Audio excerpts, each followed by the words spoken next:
Welcome, guys. Appreciate you working through the traffic and the change with the concert tonight.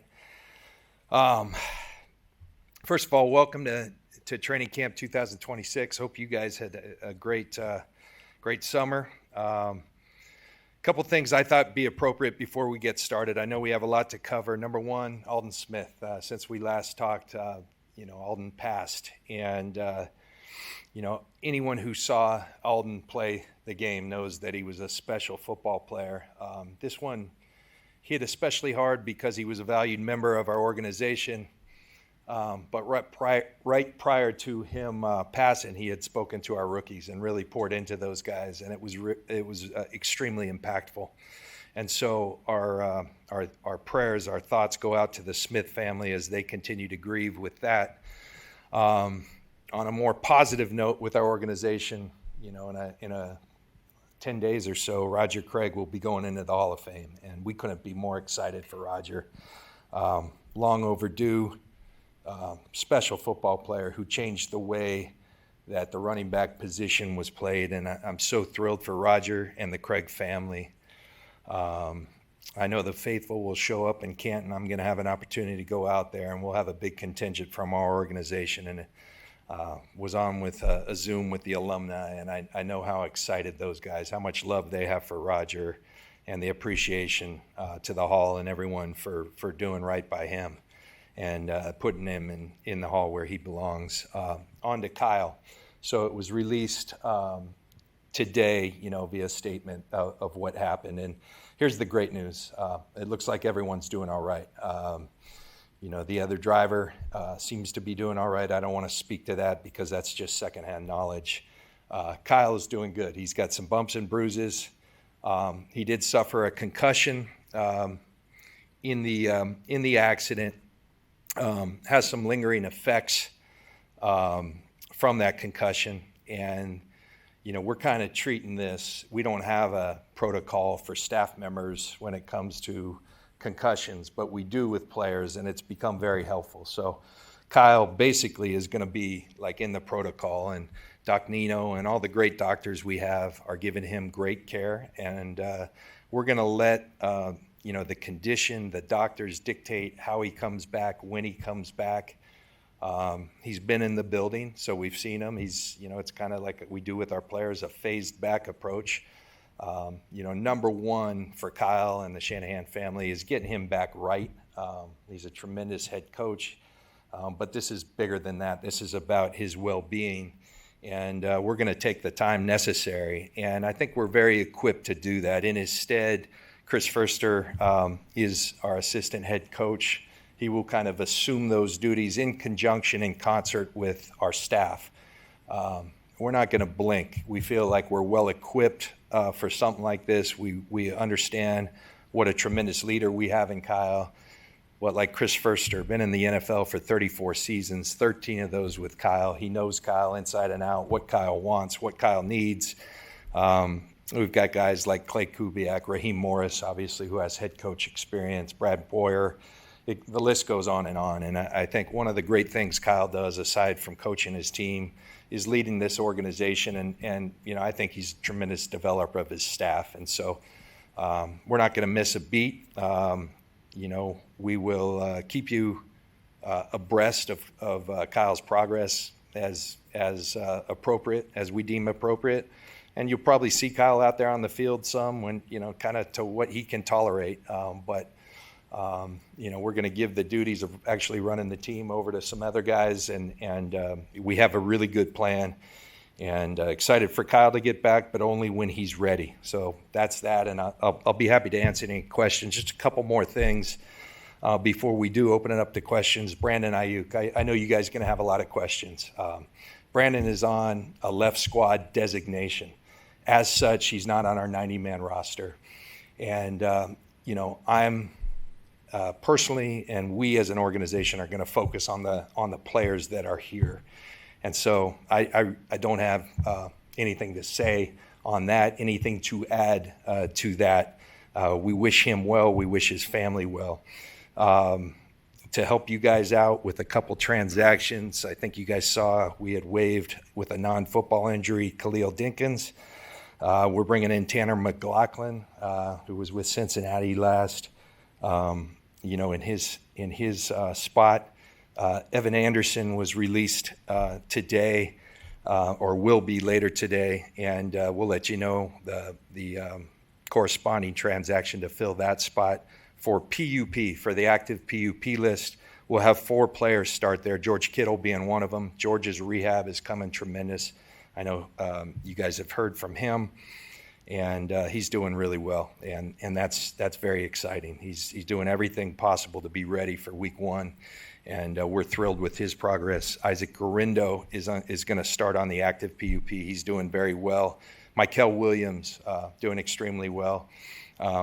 And what I would say with Michael, he's making every effort to be ready for week 1. We'll see if that's a reality, and we'll let the markers and the medical staff kind of dictate that. Alfred Collins will start on PUP, but we anticipate him back in about the second window. Don't hold us to that timeline, but that's the plan right now. And if he keeps hitting the markers, that's about when Alfred will be back. And with that, I'll open it up for any questions. John, so what is Kyle able to do as far as what's his involvement behind the scenes? And did you guys, or did he basically have, or did the coaches put together the camp schedule and kind of plan before they broke? Like, how does that all work? So that's done long in advance. So a large part of the off season, especially as before we take off, those things, even the installs are put together. So yes, that is all, been taken care of. I think the best way to kind of explain what Kyle's been doing, just like our players, I think, concussion treatment has changed. We don't talk a lot about it because we're not supposed to talk about the protocol. Like I said, there's not a protocol for staff, but what they've learned that maybe is different from the past, like when I was playing, you had a concussion, they'd stick you in a dark room and say, hey, put a towel over your head and come out when you're feeling better. Now they know that it's much more proactive. So actually getting back to work is a positive thing. But he's not ready yet to be talking to you guys. He's not ready yet to be talking to our team. So those are kind of the duties that will be assumed. He may be out at practice. You guys will see him. You'll see some, he did break his nose, and so he's, the black eyes are getting better. He broke some ribs. That's painful, but that's not what's keeping him away. It's the concussion, and like I said, we'll continue to evaluate him, phase him back, and as he can tolerate things, we'll expand those, and that will clearly be dictated by the doctors and nothing else. John, just what was your reaction? It's nothing you can be prepared for. I'm sure you're prepared for many other things. Was it Kyle who called you, or how did you find out, and just what went through your head initially? I got the call from our director of security. And so obviously the first thing is everyone okay? Is Kyle okay? Then I learned there was another car involved. Are they okay? And the great news was, absent some bumps and bruises, it sounds like everyone, as far as I know. I don't want to speak for the other person because that's not appropriate, but it sounds like everyone's okay, and that's the great thing. And that was that. I was down in San Diego, and I thought, Kyle had last told me that they were coming down there. I think plans changed, so they were up here. I know you can't know, and it'll be based on what you hear from the doctors, but is there a chance that Kyle does not go to Melbourne, and a chance he's not coaching this team to start the season?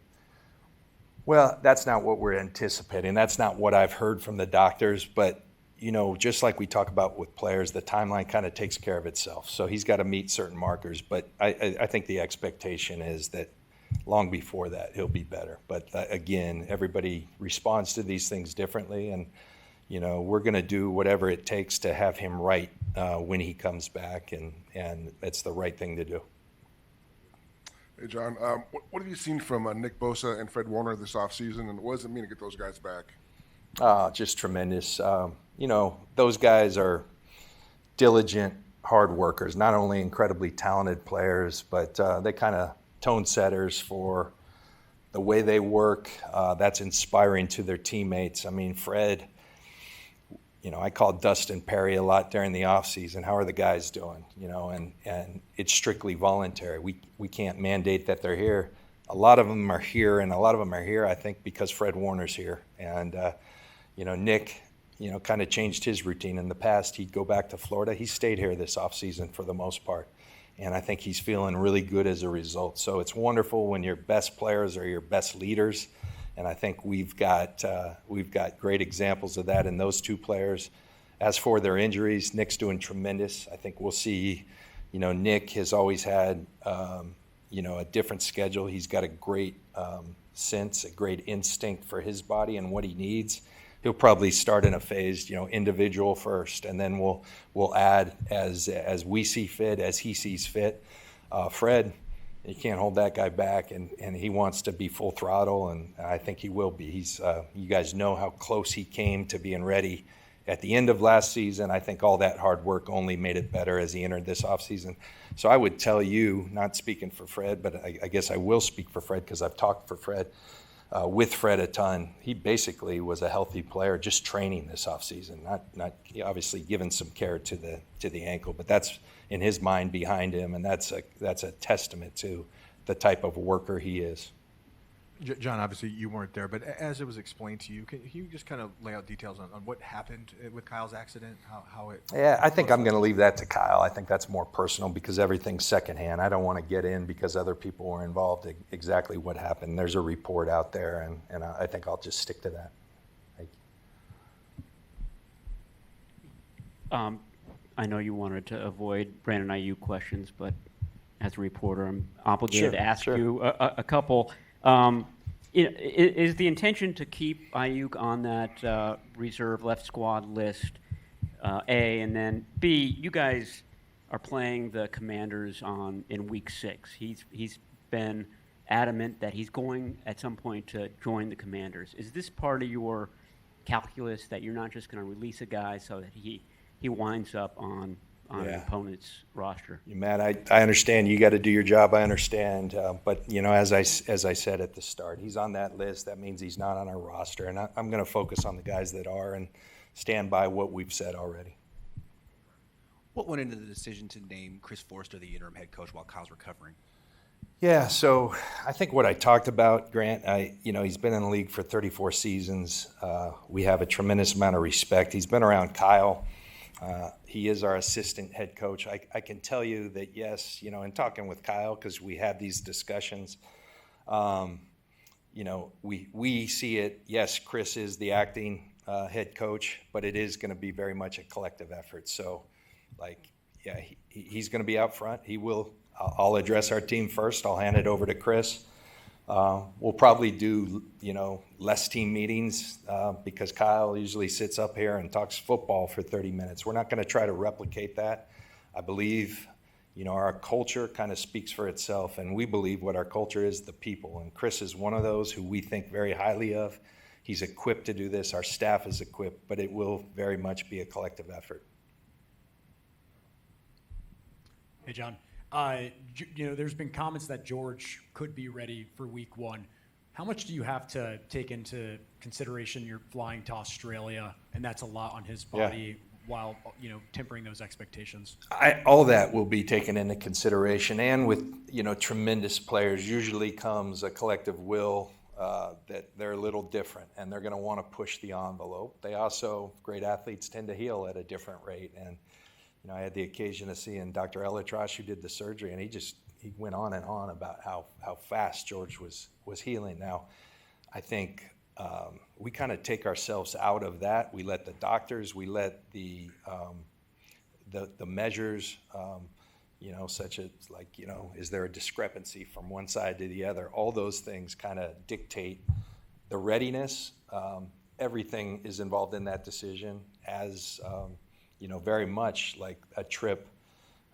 That's different, so we have to take everything into account. George knows that, our doctors know that, and we'll be very careful. But yet if he's ready, he's ready. And, I think that's what he's eager to show us, and, excited for that process. But he has been tremendous in the process, and it kind of speaks to who George is. John, maybe without needing to get into too much detail, what's Kyle's mood been like when you've talked to him? Is he joking about it? Is he angry? Where's his head been at? Yeah, I'd say I'd say, Kyle lives this, his family, football, and so very eager to be there, but he knows he's not ready to be. So that's difficult for any competitor, and so some emotions that come with that. But he's been at work. Visit him over at his house, and he's handling it the way he should. But I think he goes through a process like we all do to get ready for a season, like players do, and. It's not ideal, but he understands that he's got to kind of let the symptoms, the doctors, he's understanding of that. But it's hard for him not to be in there as well. And so, we see players go through the similar thing, and it's no different when it's our head coach, and we'll support him through that. And I think it gives him great comfort to know that, we've got it. We got your back, Kyle, until you're ready. And we've talked a lot about the veteran nature of this team, maybe even extra veteran nature of this team. I assume this is a time when it is especially valuable to have 35-year-olds, 32-year-olds, multiple Pro Bowlers who if there's any misstep in leadership, they're just going to be able to take over? Yes, absolutely. I was with Fred the other day. We went over to local firehouse and did a little, we hung out with those guys, and Fred got back to Kyle right away and said, this message was, we got this, coach. Like the thing's we got this, trust us. And so absolutely, the Trent Williams, the Kyle Juszczyks, the Fred Warners, we're Christian McCaffrey's, we're Brock Purdy's. I mean, we've got tremendous leadership, different circumstances. But I'm like I said, we're not blinking. Our job is to be at our best. And this team has had a focus all offseason that I've been very excited about. I know that we've improved our team, but what gives me a ton of confidence is our approach. And so prior to this, the approach, the readiness, the preparation to be at our best, we understand that, we play in a tremendous division that's going to be incredibly competitive. But I went back, and as I always do this off season, I read some John Wooden, and one of the early things was that everything he says is so poignant. It's like you read his book and you highlight everything. And one of them was, don't lose sleep worrying about your competition. Let them lose sleep worrying about you. Funny story. I was sharing that with Kyle right about when Myles Garrett joined the Rams. And he was going, man, that's really cool. And as we were speaking, that came out, and Kyle said, you know what, F John Wooden.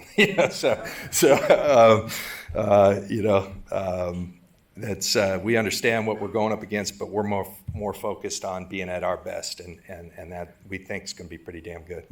John, I know how much he respects you, and talking about how competitive he is. Do you have to remind him like you would a player? Take your time before you come back.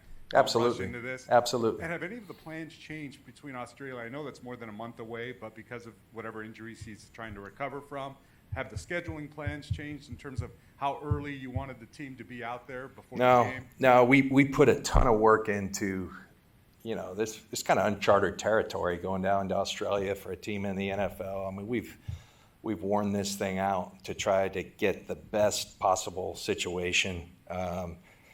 Talk to rugby teams. Rugby teams travel internationally a lot. We've talked to sleep specialists. We've talked to everyone. We know we have a really good plan. They don't change. We'll be ready in Australia. We understand we're facing a really great team in the Rams, and we got to put the work in to be ready for that, but to be ready for the season as a whole, and really excited about that process. John, Seattle won last year, obviously, and they were really good in explosives, and it seems like your guys off-season, that might have been one of your guys' themes, get more explosive. There's a lot more explosive receivers, running backs. Was that, a thought process, hey, let's try to be better in that area? Yeah, we've always been an explosive team, and probably fell off there a little. And so in your personnel, you go attack that. Mike Evans has been a tremendously explosive player. But I think the bigger approach, Larry, has been collectively, because explosives come in a lot of different shapes and sizes. They come in the run game, and we fell off there. The explosives weren't there as much, and so that's all 11 on the field. That's your entire team, and that's what you emphasize, and I think we spent a lot of time emphasizing that. We did address our personnel. I love what we were able to get accomplished this offseason, and now we got to go to work, and you got to earn everything in this league, and explosives are no different, and they are an important part of football, limiting them on defense and going out there and being an incredibly explosive team on offense and on special teams. And you know, we always focus on that, but there has been a heightened focus on that. John, I got two questions. One about Kyle. How did you guys spread the word to the team, and was it addressed in a meeting early this morning as well, but in, like, I guess the past 11 days leading to Yeah. Well, you know, I think we kind of wanted the Shanahan family and Kyle and Mandy to kind of do that on their own pace. I do know that Mandy reached out to some of the captains and some of the players we've known for a long time shortly thereafter, I think over last weekend. And so I think it starts to trickle out.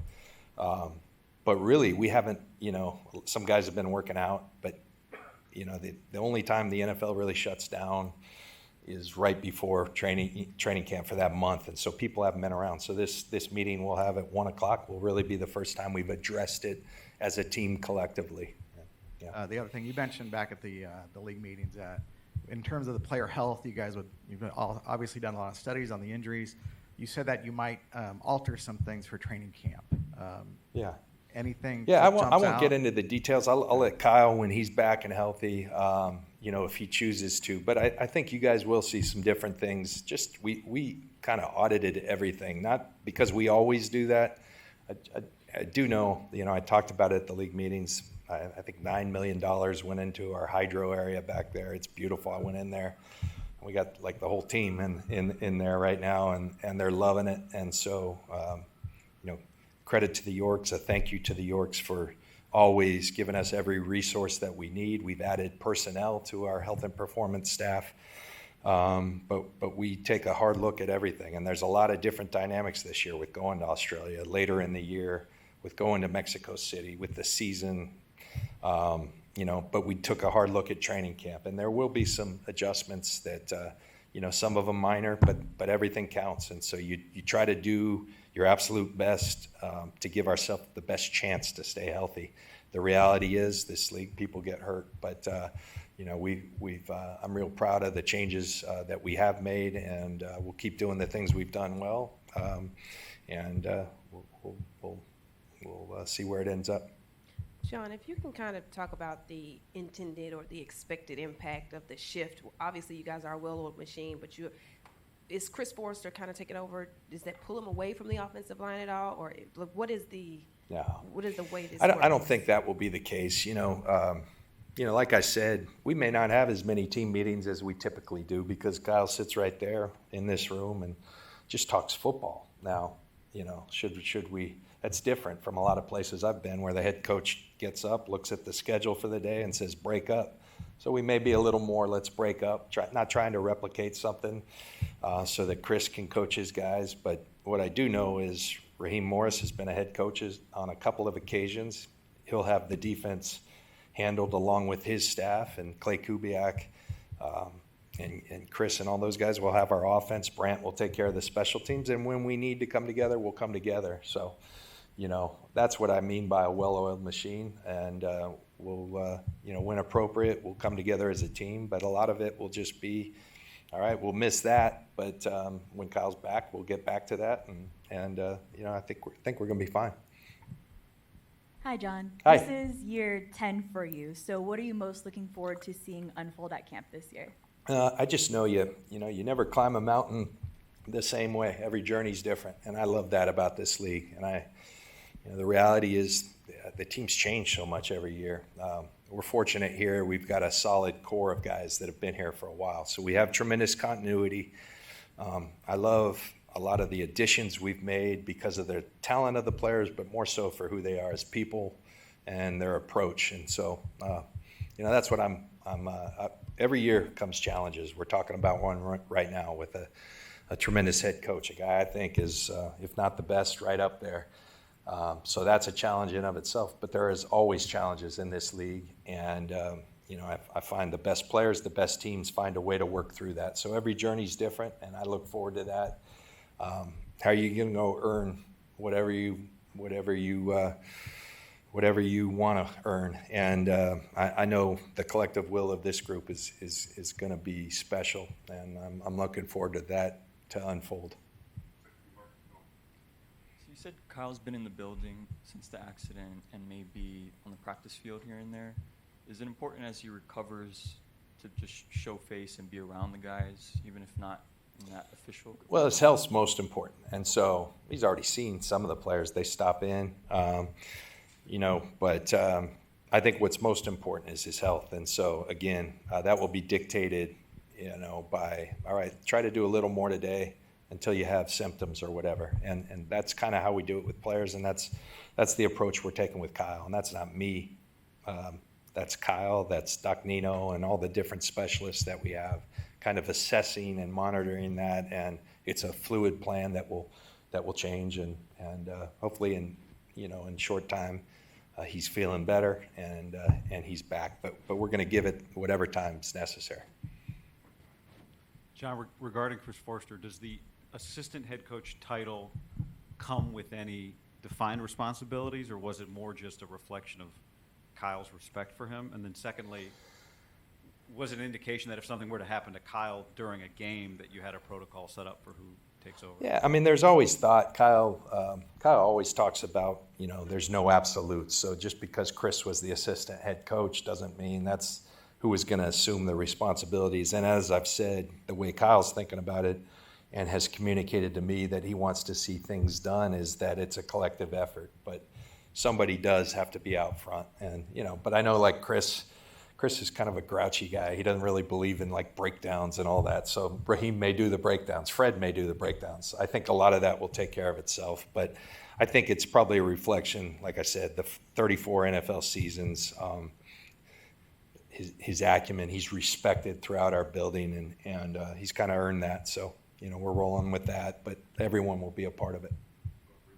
All right, John, just one more about how Kyle will be replaced here for the time being. Clay called plays last year during the preseason. Is that going to be what happens on the practice field this year? And did Kyle assigning that to Clay, does that better prepare you for? Yeah, I think what I'd say, Dave, in training camp, I think Clay typically is doing that. Kyle will have suggestions, but Clay usually does the script along with the staff. So nothing different there. But you're right. In past preseasons, there's been times where he said, "Clay, call it."